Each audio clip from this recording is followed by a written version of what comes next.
think you're the only person Recording and was loud. So hi, I know you're the only person in the Zoom and there's also nobody in here. So for people watching the recording, um, this is our second screenings workshop. And I'll be going more in depth with tier 2 and tier 1 workflows. So let's just get started. So today is how to prepare your film for submission and a thorough tier 1 and tier 2 overview, as well as the calendar and important dates as the semester comes to an end. All of the information except for the dates, I believe the dates have not been updated on the website, but all of the pertinent documentation regarding submissions and exporting your films are going to be at fvasa.cad.ret.edu, documentation and /screenings. So I went over this last week, so I won't go too much, but where FVASA comes in is the post-production. It's between the post-production and the QC and submission stage. So where you should start thinking about FVASA is in those stages. We're gonna be talking about how to make sure your picture and sound is formatted correctly, and then how to export, check that your film is submitted, give it to us, and we can schedule a one-on-one QC with you guys. Either tier 1 or tier 2, although tier 2 more often than not likes to have a QC or quality checks. And then submissions, because everybody's got to submit by that Monday, the last Monday of classes. Utilize the handouts. They're cut off in this room just because there's a weird curtain crop, but read the screenings policies, attend or watch the recordings. There was one last week, which is kind of, it goes a little bit more into aspect ratios and frame rates and stuff like that that you can do. This is more exactly how to submit your film, so you could watch both of those. And then the submission and QC policies are on the website, and those are all PDFs. Tier 1 and tier 2 films. So we do have two classes of films. One of the tier 1 is a little bit simpler. If you're just trying to make sure your film plays on the projector, you give us an MP4 file and we'll handle all the work that needs to happen to make sure it looks like it looks on the projector like we think it looked like it looks like on the projector what it looked like when you were color correcting and when you were grading on a lab machine in SOFA. Tier 2 is a DCP or digital cinema package workflow, and we'll be going into how to do those. Typically, tier 1s are when you're just trying to focus on the story, and get in the door, get acclimated to the film world. So that's typically production 1 students. I'm pretty sure all class reels are that as well. And then some radicals, some fictions, but tier 2 are typically your radicals, tier 2s. Tier 2s, sorry, I'm like stumbling over everything. Radicals, fictions, and capstones are typically tier 2 because you can do so much more, whether that's different aspect ratios, surround sound, wide color gamuts, HDR, stuff like that.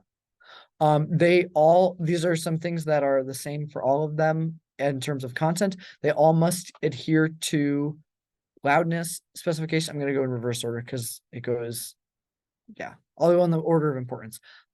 Audio and loudness specifications are important for the safety of the people in the room and the audio equipment.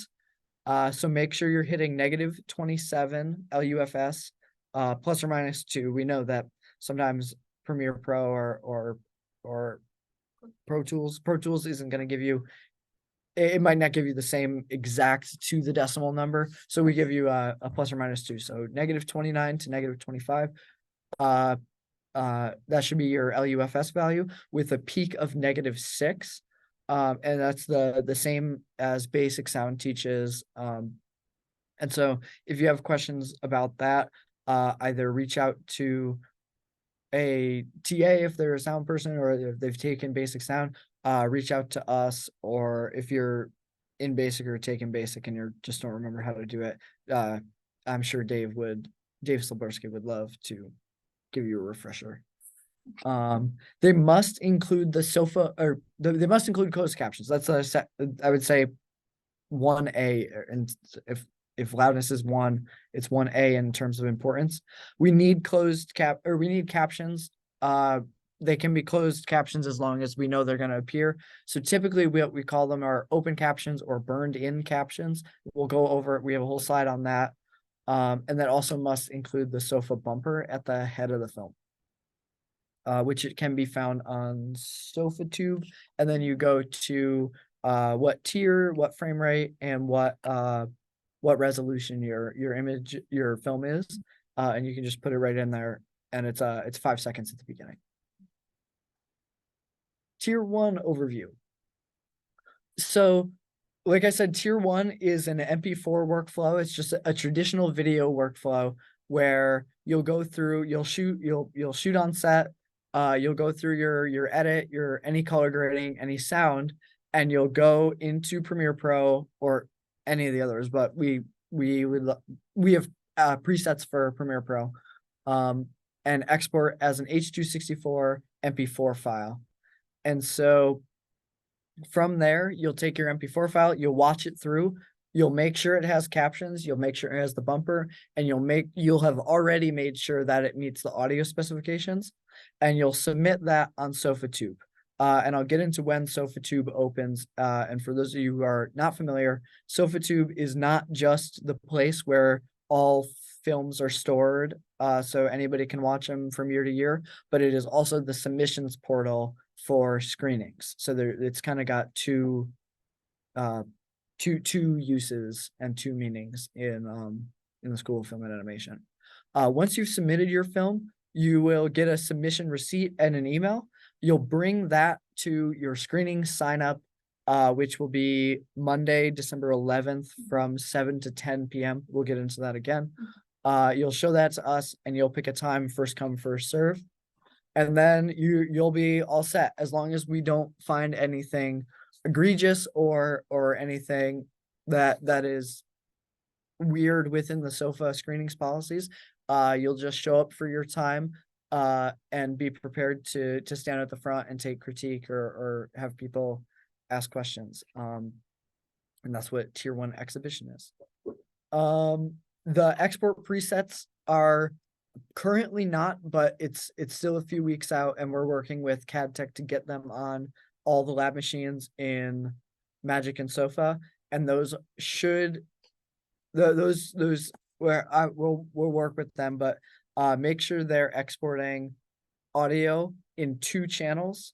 So we can't accept mono audio, and we definitely can't accept files that don't have any audio. So what that means is, if you don't have any audio in your film, and we've had this before, just export a 2-channel blank audio track.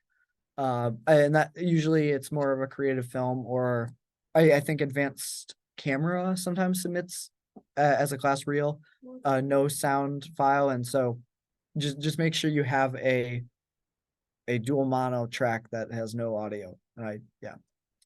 Make sure you're exporting your film in the correct format. That if you click the preset, it should do that. And make sure also the captions option is checked, because Premiere Pro has updated their captions within the past couple of years, and it screwed with our presets at times. You should quality check on your own computer, make sure everything looks good, make sure there's no encoding issues, stuff like that. Then you can submit your film to the screenings portal. Once you've submitted your film, as long as it's before the deadline, you can do a QC with us, where we take your film, and since it's Tier 1, we'll get it working for the projector, and you can see how it's going to look. There's a lot less that can go wrong with Tier 1, since we kind of limit you in what you can do. Last week we went over, you can only do 1920 by 1080 and some other things. So there's not a whole lot that can go wrong, but it does not hurt to sign up for a QC and watch your film playback. After you've submitted your film and or done a QC, you can sign up for your screenings time after you bring that receipt to the screening sign up, again, December 11th, 7 to 10. Like I said, these are some of the things that you're limited to. I'll leave that up for a sec. But the biggest thing is resolution. Resolution is one that a lot of that gets tripped up when we don't receive a resolution that's 1920 by 1080 square pixels. It throws an error on our end, and we don't. That is one of. Sorry, I'll get it. If you don't submit your film correctly, and we are not able to get it working, that is not on us unless it's before the amnesty deadline, and I'll get it into the amnesty deadline. So it is at risk to not screen, which is of course a very bad thing. And most classes you will not pass if you don't screen a film. So make sure everything is good, do the QC session, and we'll get into how you can definitely make sure your film is working. And then all the other stuff are also important. Again, stereo sound, that's the other big one on here. Yep, watch your film. All the Magic and Sofa machines should have the presets by then in Premiere and Media Encoder, and all the instructions to download the presets are on fvasa.cad.ret.edu if you want to export on your own laptop or your own PC at home. Audio loudness, like I said -6 earlier. So try to stick to -6 as your max peak. That way you definitely don't go over. -27 LUFS for the integrated loudness target. There's documentation on the website again to help you master this. For Pro Tools, use the isotope thing that we learn in basic sound to make sure that you're not hitting this. For Premiere Pro users, you should add loudness radar to your final audio track and listen through the whole thing. If that number is -27 ±2, it's good to play back. And if not, either increase it or decrease it, however you see fit, as long as you hit those two specs. Again, QC on your computer for content encoding and radar. Read the pre-flight check. I'll get into that in a minute. There it is. The pre-flight check. This is semi-new, so if you haven't submitted a film in like 3 years, which I don't think is anybody, so this was new when I got here, at least. We offer, once you have submitted your film to FVASA via SofaTube, we will check your everything automatically and present you this really awesome graph table of information about your film. It'll give you your file size, duration, so make sure those things are correct. And then it will give you a long list. It'll say the name of your film. So this one, we just submitted a test file, so Brad test. Loudness normalization, that one passes because it's around -27. The true peak is -10, so that passes. So it is stereo audio, that passes. The codec is H.264, 1920 by 1080p, and the frame rate is 24, and the bottom should say passed. We no matter what we do, every year we still get this issue, so make sure it does say passed. And if you have friends in the program, tell them to make sure that it says passed, so that way we don't have to track you down, and you're also not at risk of not screening, because once the submission has passed, if we find issues, it's out of our hands. It goes on to a department issue. All right. Submitting through the screenings portal. Again, don't forget the Sofa bumper, which is also on the SofaTube website. You'll go to SofaTube and go to screenings. You'll type in all the information. There's a whole bunch of pages to go through. So make sure you're filling out your name and stuff correctly. A big one is follow this name convention. It's last name, film name, not first name. So last name, film name, then the month, day, year, .mp4. So that's super helpful for us, especially if you submit multiple files, in determining which file you're more likely to to want to screen if there's a duplicate.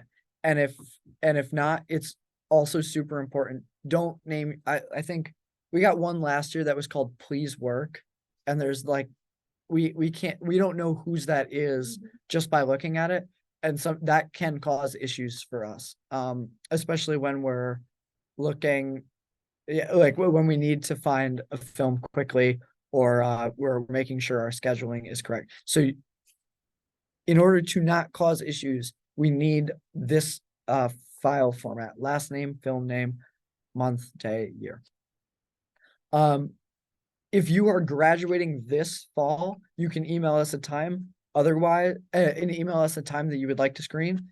If not, you have to sign up in person at the FVASA table. Again, December 11th, 7 to 10 p.m. Tier 2 workflow. Preparing for screening. So you've gone through your production at this point, and you're entering the final stages of your post-production. So your edit is done for tier 2.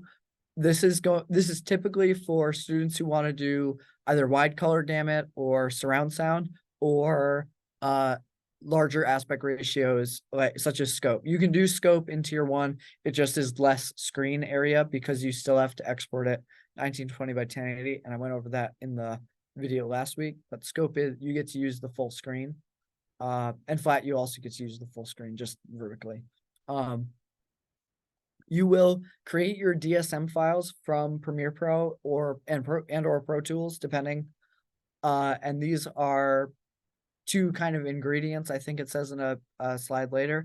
So it's a DCP is made up of 1 picture file, and if you're doing surround sound, 6 audio files. If you're doing stereo, 2 audio files, or if you're doing 7/1 surround sound, then 8. So you'll take all those audio files as well as a caption file, which is not pictured in here. Give that to DCP-O-Matic. Hit make DCP after you've checked all the information and read the documentation on the FVASA website.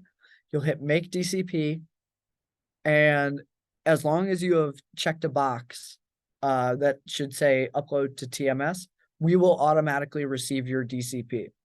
Once we automatically receive your DCP, and if you would like, you can schedule a tier 2 quality check where we'll make sure that it's playing back correctly in the theater. And if it's before the amnesty deadline, we will work with you we'll work with you to get it fixed if we do come across an issue. Let's say if your quality check is good, you've submitted your DCP, you also need to export an H.264 file in the tier 1 style. That's the file you're going to submit to SofaTube. So no matter what, everybody submits an MP4 file with the previous naming convention to SofaTube. You'll fill out all the information on SofaTube's website. You'll make sure it passes. Although we'll already know if it passes because we've done the quality check, hopefully. And then you'll go to the screening sign up as well. As long as you've filled out that it's tier 2 when you submit on SofaTube, we'll get a little piece of metadata that says that. We'll know to check that folder. And it'll go to the SofaTube web archive to be stored. Then after that Monday, you're all set. Everything should be good, and you'll show up for your screening in your tier 2 DCP exhibition, also known as screening time. These are the resolutions for and the requirements for DCPs. These are in line with Digital Cinema Initiative standards. So we follow as many all the standards that we can, especially given that we have a very, very nice Wegmans theater and a very, very nice laser projector and sound system. Aspect ratio, flat or scope. Frame rate can only be 24. That's in line with digital cinema standards for festivals and for just standard going to the movies. Sound needs to be stereo, 5.1 or 7.1, uncompressed 24-bit 48 kilohertz audio, which is the same. The uncompressed 24-bit 48K is the same as basic sound. Yeah, you can do a wider color space, and a lower white point as well. But that gets into stuff that I don't think that we need to cover in here. But if you do have questions, feel free to send me an email. Like I said, there's ingredients. So there's a digital source master for picture and digital source master for sound. Each soundtrack must be added. Like I said, you need like 6 audio tracks for 5.1 and 8 audio tracks for surround sound. And what it's going to give you is a folder that's labeled in a specific way. It handles it won't handle the MP4 naming convention, but the digital cinema package will handle its own naming convention correctly. And it'll be a folder with a whole bunch of files in it that, you're like, they don't really, you won't be able to know what they mean intuitively, but if you that's the folder that gets sent to us and we know what to do with it from there. You should definitely save a copy for yourself just in case it doesn't upload to us and we're looking for it and it's not there. So make sure you save it yourself, and also make sure you have enough space on your hard drive for it, just because they can be pretty large. For I like and it's a I don't I would like to know a little bit more about the size versus how much stuff is in them, because I've seen hour-and-a-half DCPs that are 20 gigabytes and hour-and-a-half DCPs that are 100 gigabytes. So, and all of our films are so much shorter. So, but that doesn't mean that your film might not be 20 gigabytes. I'm not, it varies from film to film. So just make sure you plan for that. DSM export, watch your film for when you're exporting from Premiere or DaVinci, I guess, but we don't have presets for DaVinci. When you're exporting your film, make sure the picture and audio are separate, and so when you're in Premiere, make sure you're not exporting audio.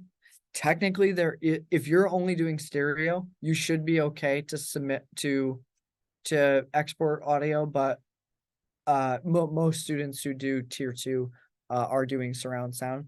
If you have any questions about what I just said, please email me, because I'm not going to go super in depth on all of the options that you can do with digital cinema packages. I will say there is a way to watch your film. It can be downloaded from, I'll get into it, but it's mainly for captions. So make sure you're watching your film once it's in DCP format, to make sure everything is okay. Typically, like for the most part, you can't watch a DCP on a laptop, but there's a special player that you can download online that converts it so you're able to see the content that's embedded in it. There's a couple options for picture quality. TIFF, which are the highest quality, uncompressed, and very large. This is where the higher storage amounts come into play. And then there's DNxHR, which are a single video file of JPEG 2000. It's smaller and compressed. It's smaller because it's compressed, but it's perceptually lossless. So, perceptually lossless, it means your eyes shouldn't be able to tell a difference, although it's never going to be as good as an uncompressed TIFF sequence. This is recommended for live action films or longer films, it says, but really know what you want and know where this film is going to end up. Is it going to end up in a festival? You might want to do a higher quality. If your film you want to get into making DCPs and learn how they work, you might want to do a DNxHR. But so you can work with us on those issues. If you have any questions, please feel free to send us an email and we'll work with you. The Adobe Export presets, once again, are on the Sofa and Magic Lab machines. Hopefully, but we're meeting with CAD again, like I said, to get those reinstalled.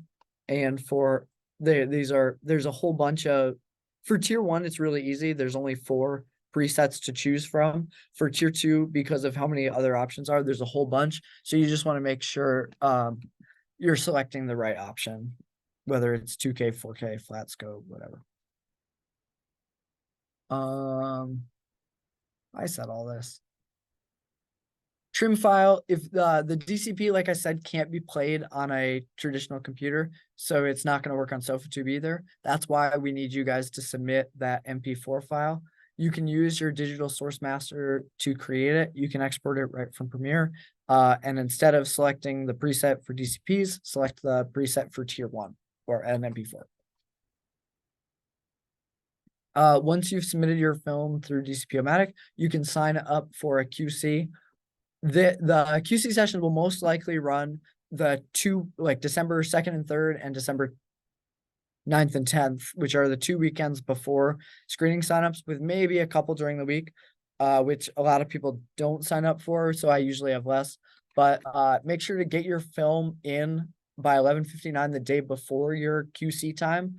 Because I just don't want to have to spend all that time to it takes sometimes it can take up to 20 minutes to ingest your film into the projector, so that's why we need it the night before.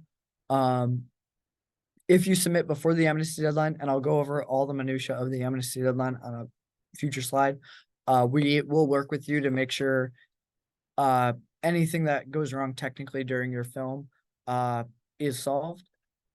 And what does that say? Oh yeah, QC sessions on like December 9th and 10th are going to be after the amnesty deadline, but we don't guarantee technical support, but we will still screen your film and say, hey, look, you're having this issue, you need to go fix it. But we might not have time to work with you on it by that point. Tier 2 submission, if your QC passes, you're all set. You've already submitted the DCP, so all you have to do is go in and submit your H.264 file and wait in the line and sign up for your screenings time. If your QC fails, make sure you fix. If it's before the amnesty, we'll let you know what we think is the best way to fix it. If not, we'll tell you what is wrong, but we might not be able to work with you on how to fix it exactly. So, but make sure it gets fixed, resubmit, and check the tier 2 QC and submission chart for resubmissions policy. I don't know what that means. Just resubmit it. And then when you're in the line, we'll notice that there's 2 files. So we'll probably ask you about it. If not, that's the other reason we have the date on there, is so we can tell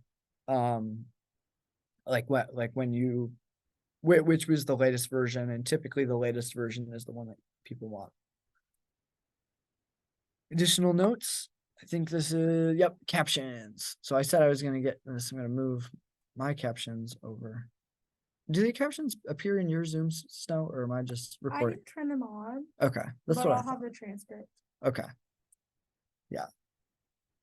So 99% accurate captions are required for all films. This is in line with all of the, like, not 95. I forget. We have a in the spring we'll have a captioning workflow, and like it, even like 95% accurate captions are still not great. Like, you can definitely tell there's errors, and because we have this National Technical Institute for the Deaf, we have such a large deaf and hard of hearing population, we need to have accurate captions, and they definitely must be present. Even if your film has no dialogue, if it has sound, there should be captions. We have a FVASA, we have a captioning tutorials made by the professors a few years ago, or before I got here. So there's some professors that are no longer with us, but I don't think they're dead. I'm just what? I don't know what I'm talking about. There's some professors that are no longer here, but I'm sure you'll see, Jack Beck and Dave Silbersky and other people that you recognize. So that's a great way to get a general overview, but please feel free to reach out if you have any questions. Currently, I said closed captions earlier, but really there's only one way to do closed captions, and it's a tier 2 way. If you're interested in doing the tier 2 method, come talk to us, because it's too much information when we're already inundating you guys with stuff to include in this presentation. So you will need open captions for DCPs and tier 2 submissions. Make sure one of 2 things: you can type up your captions in Premiere Pro and then burn them into the video digital source master And how you do that is you go to the export page, make sure video is checked, audio is unchecked because it's DCP and you don't submit audio with the DCP, and you make sure captions is also checked. That will, and then I think it should say burned in or open captions as an option after that. Make sure that is checked, because otherwise you'll have captions in your MP4 file, but you won't have them in your DCP, just because you are doing two exports. The other method is you can export a clean DSM video file with by checking. Oh, come on. All right.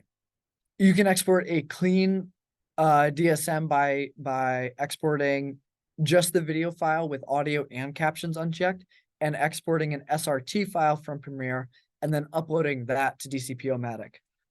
Regardless of the method that you use, make sure you check your DCPs on a laptop or on a PC using DCP-O-Matic's DCP player, which is a free application. If you go to DCP-O-Matic, if you just Google DCP-O-Matic, it comes right up.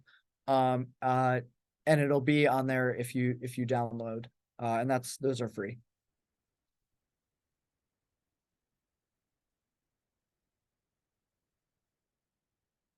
The amnesty deadline. The amnesty deadline this semester is Wednesday, December 6th at 10 p.m. The amnesty deadline is designed to reward you guys for submitting your films early. And the reason we're rewarding you is because it gives us a jump start on making sure the films are going to work for screenings the following week. So if you submit your film before the amnesty deadline, you'll be afforded a guaranteed Q quality check assessment by us. So we'll go in and we'll quality check your film and make sure everything's working. You can also schedule an in-person QC so that way you can see it for yourself. And you'll be fully supported by FVASA if there's any sort of technical issues with audio, video, DCP, captions, anything. If you're a graduating senior who has emailed us a screenings time that they would like to screen, and so that's only people graduating this fall, you will not need to forfeit your screenings time while these corrections are made. That's more relevant for the spring when seniors are more graduating, but that we just include it. Films submitted after the amnesty deadline, so after December 6th at 10 p.m. and before the general submission deadline, which is December 11th at 10 p.m. If they are found to have technical flaws by the filmmaker, either on their own machine or in a FVASA QC session, they can still be corrected and resubmitted, although they are not guaranteed technical support by us, and if they are a graduating senior, they would not be allowed to keep their original screenings time. Films submitted after the amnesty deadline that are found, like I said, the way that if we find any flaws in your film after the amnesty deadline, and that includes after the submission deadline, just if you submit something and there's minor errors, we reserve the right to correct them.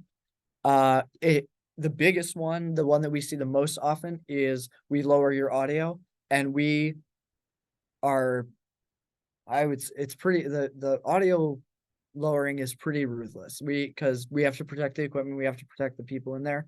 And so if your films are mixed too loud, we'll drop it by -20 decibels, which is, and then we'll check it again and make sure it's still within. We always look for the film that submits a peak of above 0, because as everybody knows, there is no level above 0 in audio. So when we get files that are +1, it's a really bad thing, especially since we specify that you can't submit, or it fails if it's -6 or less. Film submitted after the general submission deadline and amnesty deadline. So if you submit your film after 10 p.m. on December 11th, that have major technical flaws, or sorry, let me restart. If there are major technical flaws, they are at risk to not screen at all. That was more for the third bullet. Film submitted after the amnesty deadline and the general submissions deadline, risk not screening at all based on the policies. The screening submission will lock on December 11th after the signups, the sign up line. So here's a calendar of everything that's going to happen. I know it's kind of squashed, so I'll put my mouse over it. You can see my mouse, right? I think that records. So 8 a.m. Oh, yes, I can. 8 a.m. on Monday, the 27th will be SofaTube portal open, so you can submit your film anytime from there to December 11th. So you have 2 full weeks with 2 weekends to export. The following weekend will be QC sessions of and I'll put out a Google Sheets so that way everybody can sign up for a time, and I'll put my availability in there. December 6th is that amnesty deadline, and then there's going to be more QC sessions this whole week, and then the most QC sessions are usually the weekend this weekend, because most people, this is when more people like it. Although this year we also, Wegmans Theater is reserved for a private film screening. So make sure that you submit your film early, so that way we're not running into issues where we won't be able to QC you because we have that private event in there. At 7 p.m. on December 11th is the screening sign up line. For those of you who have been through P1 already, everybody knows that, or for those of you who have been through P1, it's the same as every other year, where you'll go down to where the FVASA office is, and you'll wait in line with your screenings, like the email that you got for submitting your film. Afterwards, you'll go through, you'll make your way through the line and sign up with one of the FVASA officers. If you're trying, it's first come, first serve, and typically the line starts forming around, like, I've actually never had to stand on the line since P1. So No, more than that, like an it hour. People, yeah. make sure you get there early. Like I would say if you get there at 6 p.m., that would be pretty good to guarantee a spot. But it is first come, first served. So take that as you will. I do know the line starts to form very early, and it usually takes us until it goes for a while. That's why we have 3 hours blocked out for it. I was gonna say something about screens. Oh, if I come up with it, I'll say it. Yep. So again, and it's, we just summarized it. The screenings are going to start on the December 14th, and they'll go through the 16th. Oh, I remember what I was going to say.